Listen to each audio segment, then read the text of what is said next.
හරි ප්‍රශ්නාංකය 7 කියන්නේ ඒ අර උඩින් ඉරි කෑල්ලක් ගහලා අදහස් කරන්නේ දෛශික කියන එක. A දෛශිකය B දෛශිකය හා C දෛශික දෛශික තුනක විශාලත්ව පිළිවෙලින් 12 5 සහ 13 වන අතර ඒවා අතර සම්බන්ධය මෙහෙම වෙනවලු. හරිද? එතකොට ගත්තාම මේකෙදී A හා B දෛශික අතර කෝණය වන්නේ කියලා අහන්න. හරි.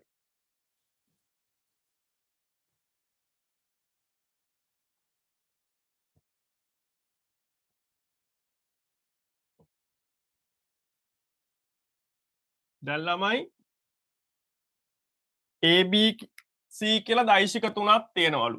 A දෛශිකය එයාගේ මාපාංකය සමානයි 12යි. 7 වෙනි ප්‍රශ්නේ අපි මේ කරන්නේ. B දෛශිකය එයාගේ මාපාංකය සමානයි 5යි. C දෛශිකය එයාගේ මාපාංකය සමානයි 13යි. හරිද? එතකොට අපිට කියනවා මේකෙදී C දෛශිකය සමානයි A දෛශිකය ධන B දෛශිකය.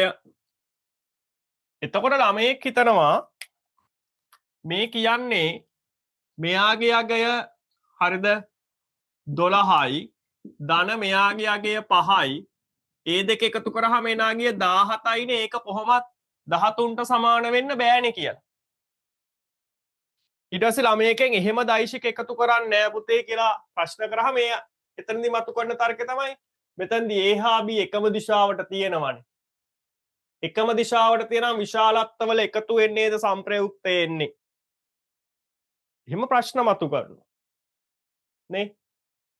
එතකොට ගත්තාම මෙන්න මේ ඊතලයේ මෙතන දාලා අදහස් කරන්නේ මේ හරිද මම විශේෂයෙන් තියරි නෝට් එකේදී කිව්වා ඔය ඉංග්‍රීසි කැපිටල් අකුරු තියෙනවානේ අපි ඔය දක්වන්නේ AB දක් අඳින්නෙත් මේ දිශාවට PQ කියන එක ලියන්නෙත් මේ දිශාවට හරිද මෙතනදි ගත්තාම XY කියලා වගේ ලිව්වත් ඒක ලියන්නෙත් මේ දිශාවට ඔය ඉංග්‍රීසි කැපිටල් අකුරු වල උඩින් ලියන ඊතලයේ දිශාව කියන්නේ දෛශිකයේ දිශාව නෙමෙයි මේකේ අදහස මොකද්ද මේ දෛශිකය A ඉඳගෙන B දක්වා තියෙනවා කියන එක මේකේ අදහස මේ දෛශිකය P ඉඳගෙන Q දක්වා තියෙනවා කියන එක මේකේ අදහස X ඉඳගෙන Y දක්වා තියෙනවා කියන එක නැතුව මේක මේ නැගෙනහිර දිශාවට තියෙනවා නැත්නම් දකුණු අත පැත්තට තියෙනවා කියන එක නෙවෙයි හරිද එතකොට මෙතනදිත් ළමයි මේ උඩින් ඊතලයක් දාලා මේ අදහස් කරන්නේ මේක දෛශිකයක් කියන එක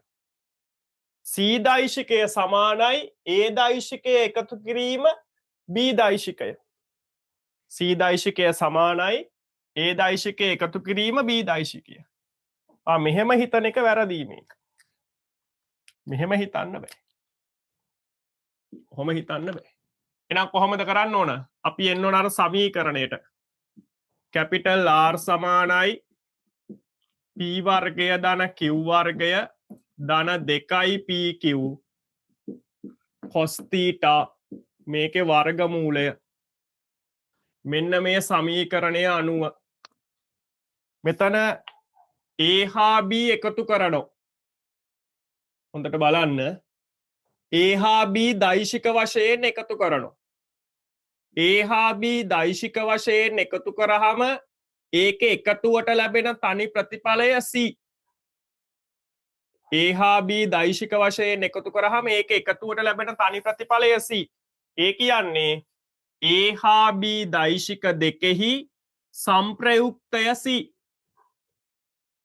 A හා B එකතු කරාම ලැබෙන තනි ප්‍රතිඵලය C නම් A හා B දෛශික දෙකෙහි සම්ප්‍රයුක්තය C එහෙනම් මෙතන සම්ප්‍රයුක්තය කියන තැන විශාලත්වයට අපි ආදේශ කරන්න ඕන C ගේ විශාලත්වය සමානයි එකතු කරපු එක දෛශිකයක් තමයි A ඒකේ විශාලත්වය 12යි නම් මෙතන 12 වර්ගය ධන එකතු කරපු අනිත් දෛශිකය තමයි B B ගේ විශාලත්වය 5යි එහෙනම් එයා ආදේශ වෙන්න ඕන මෙතනට 5 වර්ගය එහෙනම් මෙතන ධන 2 වැඩි කිරීම p ගේ විශාලත්වය 12 වැඩි කිරීම 5 cos θ මේකේ වර්ගමූලය.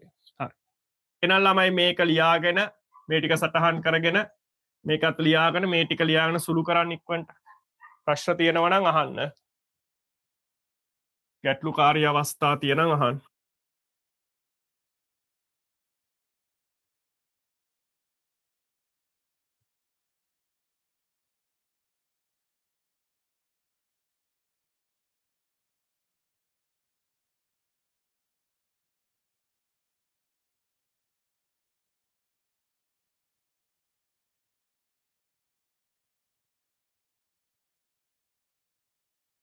හරි සුළු කරන්න ළමයි. 13 සමානයි වර්ගමූල 12 වර්ගයේ 144යි 12 වර්ගයේ 144යි ධන 5 වර්ගයේ 25යි ධන 12 වරක් 2 24යි 24 වරක් 5 120යි cos θ මේ දෙක එකතු කරාම ආගය 169. අපි ඕලෙව කාලේ ගොඩක් අවස්ථාවලදී මේ 144යි 25යි එකතු කරලා තියෙනවානේ මට එහෙම මතකයි.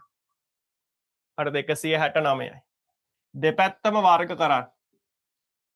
13 වර්ග කරාම 13 වර්ග කරාම ළමයි 169යි නේ. සාමාන්‍යයෙන් O level වල ඉවර වෙච්ච ළමයෙක්ට එකේ ඉඳගෙන 25 වෙනකම් වගේ වර්ග සංඛ්‍යා කටපාඩම් නේ. එහෙමනේ. මේකෙදි ගත්තාම 144යි 25යි එකතු කරාම 169.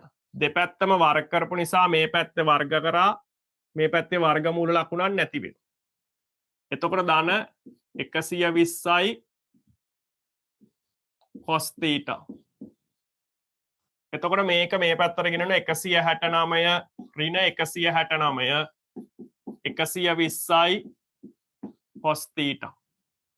බිඳුව සමානයි මේකෙන් මේක අඩු කරාම බිඳුවයි 120යි cos θ. එහෙනම් මෙතනදී බිඳුව බෙදීම 120 cos θ. එහෙනම් cos θ සමානයි බිඳුවයි. cos θ වලගේ බිඳුවක් වෙන්නේ කීයේදීද? θ සමානයි අංශක 90 වෙලාවේදී. මතක තියාගන්න මෙතනදී cos 90 බිඳුවයි cos 90 බිඳුවයි. විශේෂයෙන් බයෝ කරන අය මතක තියාගන්න cos 90 බිඳුවයි. හරි